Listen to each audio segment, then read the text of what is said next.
আগেই বলছি, যে নামাজ পড়ে না তারে কোনো কি নাই, তে কিচ্ছুই না, তে পায়জামাও না, ফ্যানও না, হাফ প্যান্টও না, ফুল প্যান্টও না, এটা প্লাস্টিক, এটা বাদ, আগেই বাদ।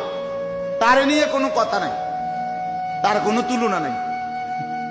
হ্যাঁ, বেনামাজির কোনো তুলনা নাই, এটা জানেন? মানে এ কথাটা বুঝছেন নি, এর অর্থ কি? বেনামাজির কোনো তুলনা নাই মানে কি? মানে বেনামাজিকে কোনো জানোয়ারের সাথেও তুলনা দিলে ওই জানোয়ারকে অপমান করা। হ্যাঁ, এই জন্য আল্লাহ বলে দিছে বালহুম আবাল, বরং সে জানোয়ারের চাইতো নিকৃষ্ট। এই জন্য বেনামাজির কোনো তুলনা নাই। তারে ছাগল বললে ছাগল প্রতিবাদ করবে।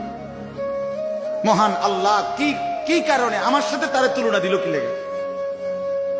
যদি এমন হইতো আমারও সেজদার যোগ্যতা দিছেন, তারেও দিছেন, কিন্তু আমিও দেই না, সেও দেয় না, তাইলে না মিল?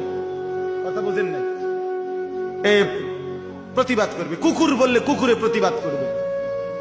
কুকুর বলবে মহান আল্লাহ, পরারে বলেন আমার লোকে তুলনা দিল কেন? এই নাফরমান বলে আমারে আপনি তো সেজদার যোগ্যতাই দেন নাই, তাকে তো দিছেন।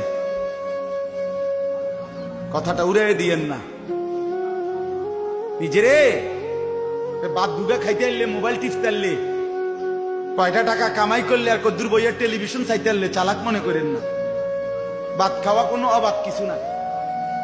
পৃথিবী ভোগ করা এটা কোনো আশ্চর্য, খুব মারাত্মক কিছু না।